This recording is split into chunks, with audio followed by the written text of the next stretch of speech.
Shalom à tous bien-aimés, que la grâce et la paix du Seigneur soient sur vous. Bienvenue aux 3 puits de la vie. Je suis le Cohen Hanazi Nezeria, fils d'Israël. Alors mes bien-aimés, nous allons dans cet enseignement parler un peu d'un pasteur très ignorant bien sûr. Il est extrêmement ignorant et dans sa nature d'infidélité, d'inconstance, arrive à considérer que Dieu serait comme lui. Alors je vais parler ici du pasteur Marcelo Tonassi. Alors, je vous mettrai bien sûr l'audio, bien sûr, une vidéo qu'il a déjà faite. Et il précise que utiliser de l'encens dans les églises, dans la prière, serait quelque chose de diabolique. Et ces mots sont assez clairs. Et si Dieu abandonne quelque chose, le diable récupère. C'est-à-dire, Dieu aurait ordonné aux enfants d'Israël, quand il a donné le culte, d'observer ou d'utiliser l'encens dans le culte, dans les prières, et qu'après Dieu aurait abandonné ça, et le diable a récupéré ça. Donc ce qui veut dire que ceux qui continuent maintenant à utiliser de l'encens dans leurs prières sont en train d'utiliser quelque chose de diabolique. Avant de continuer, je vous laisse d'abord écouter. On n'utilise pas les encens pour prier. Arrêtez d'utiliser les encens dans les églises pour prier. Arrêtez de prier avec l'encens, ça attire les démons. Car, donne-moi la main, hein? Car lorsque Dieu a abandonné un système, Satan le récupère. Parce que lui, il mange à la poubelle de Dieu. Quand Dieu jette quelque chose, c'est là où Satan part. Lorsque maintenant Dieu dit plus des encens, la prière, l'adoration, vous restez dans les encens, ces encens-là maintenant vont attirer les démons dans l'église. Et quiconque utilise les encens, donne-moi la preuve dans le Nouveau Testament de ce que tu fais. Donne-moi un verset dans le Nouveau Testament, s'il y en a. S'il y en a. Comment on peut rester dans l'ombre alors que nous sommes déjà dans la réalité? Comment on peut rester dans l'ombre alors que nous sommes dans la réalité? Alors, mes bien-aimés, vous venez d'écouter le pasteur, mais je vais seulement souligner quelques points. Comme je venais de le dire, il dit Dieu a abandonné les encens. D'accord? Et le diable en a récupéré. Donc, premièrement, dans le culte de Dieu, il avait permis, il avait accepté, il avait prescrit que l'encens soit utilisé dans son culte quand il a donné ses commandements à Moïse. Mais bizarrement, dans le Nouveau Testament, selon lui, il n'y a pas de traces d'encens qu'on doit offrir. Pour lui, Dieu a changé. Voilà pourquoi je parle de quelqu'un qui est infidèle, un inconstant, un infidèle à 80 degrés. Vous voyez un peu? Et il pense que Dieu est comme lui. Je l'ai déjà recadré dans un enseignement où il disait Dieu était dans le sabbat, c'est-à-dire le samedi, le culte du samedi. Mais quand Jésus-Christ est mort, ils ont constaté que Dieu n'est plus dans le Shabbat, mais il est maintenant dans n'importe quel jour. Bon. Voilà quelqu'un qui vous montre que Dieu est infidèle. Quand nous lisons dans le livre de Psaumes, l'Éternel dit « Je ne violerai point mon alliance et je ne changerai pas ce qui sort de mes lèvres. » Dans Jacques chapitre 1, le verset 17, il est écrit « Tout don parfait descend de chez le Père de lumière. » Et chez lui, il n'y a même pas d'ombre de variation. C'est-à-dire varier même son nombre, il n'y a pas en lui. À plus forte raison, changer. Voici. Et l'Éternel répète « Je ne change pas. » Donc s'il ne change pas ce qui sort de ses lèvres, il ne peut pas ordonner dans le culte qu'il a donné aux enfants d'Israël d'utiliser l'encens. Et après, lui-même, il abandonne ça. C'est-à-dire, Dieu, c'est comme quelqu'un, il utilise quelque chose, après, tout comme un homme qui va prendre une femme, il vit avec une femme, après, il la prend, il la jette là-bas, et puis il va chercher autre chose. Des inconstants. Et ils veulent rendre Dieu à leur manière. Ça, c'était le premier point. Alors, le pasteur continue à préciser que de donner, dans le Nouveau Testament, un seul verset. Moi, je vais lui donner 3. D'accord? Il demande un seul verset dans le Nouveau Testament où on parle d'encens, où on doit faire la prière avec de l'encens.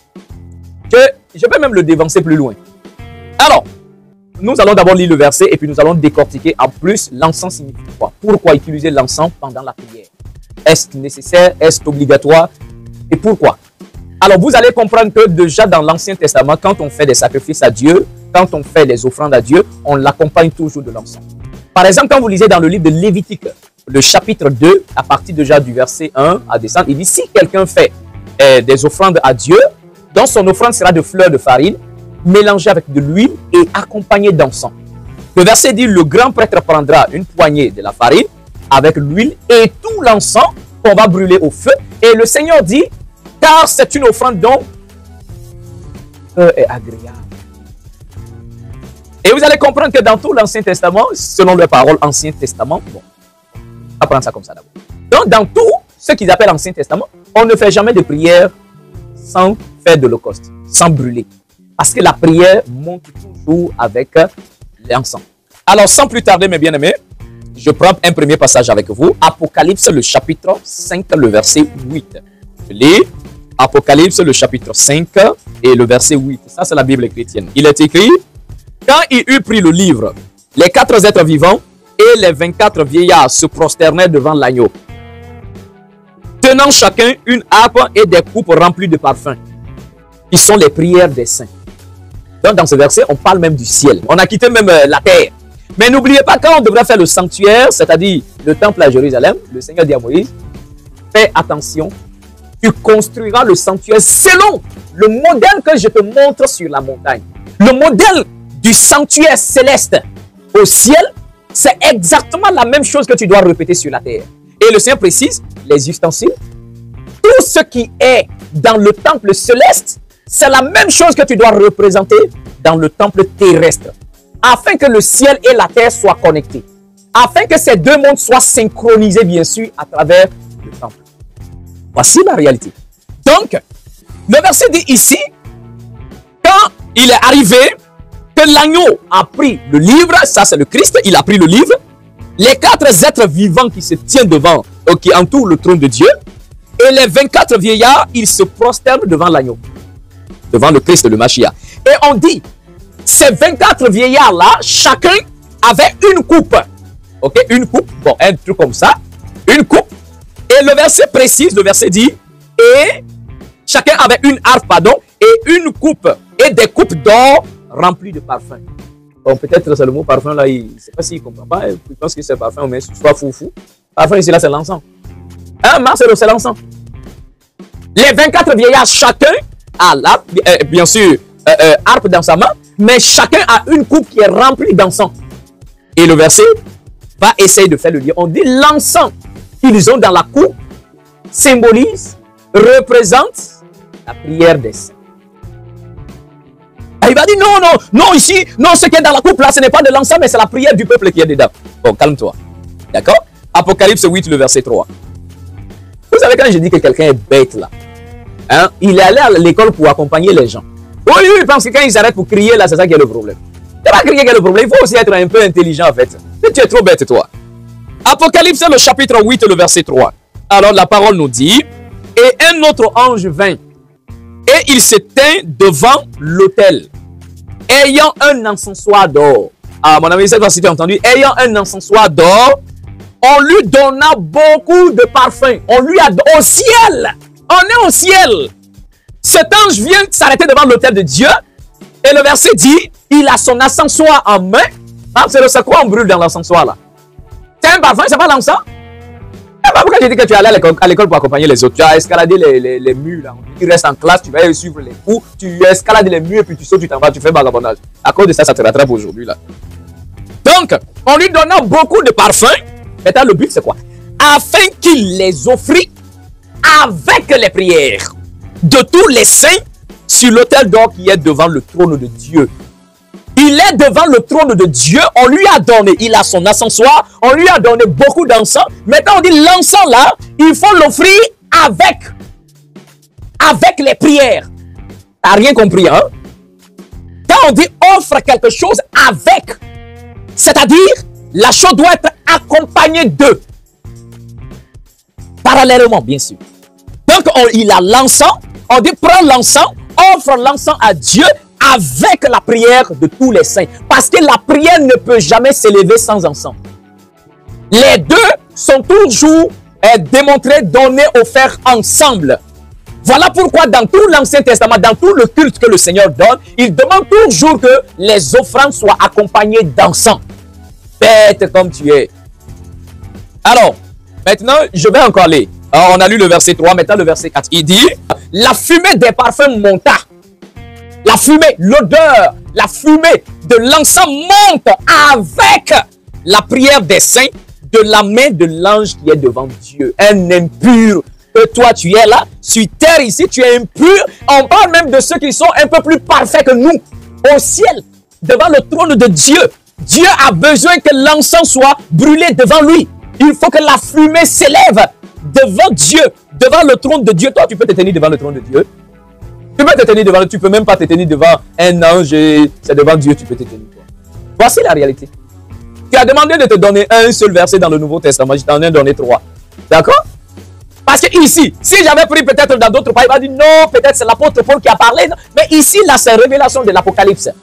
Digne de confiance. Et l'action ne se déroule même pas sur terre. J'ai même pas pris l'exemple dans une église. Tu vas dire non, peut-être cette église-là avait dévié parce qu'il est écrit à l'ange de la communauté de Philadelphie, dont chaque église pouvait avoir des défauts.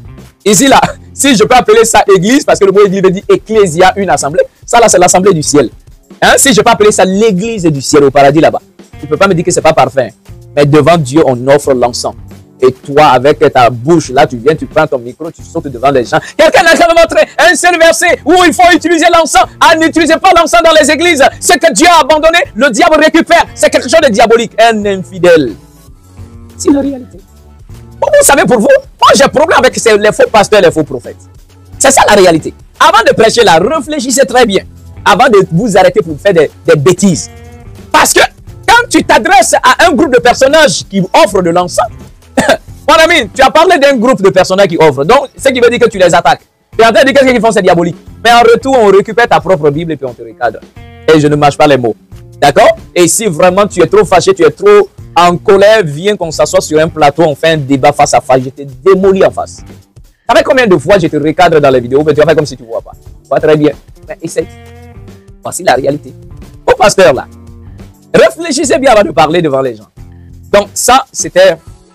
Je t'ai donné 3 versets, tu as demandé 1, je t'en ai donné 3. Qu'est-ce que tu peux dire par rapport à ça? Je ne sais pas quel argument tu peux donner. Donc il faut seulement que tu reconnaisses bien sûr ton incapacité, non seulement intellectuelle, parce que tu n'es même pas intelligent. D'accord? C'est pas parce que tu t'arrêtes devant ton petit groupe, que tu parles, ça veut dire que tu n'es même pas intelligent physiquement, à plus forte raison du côté spirituel. Parce que quelqu'un qui est intelligent ne peut pas venir s'arrêter pour faire des bêtises comme ça. Ouais, un peu.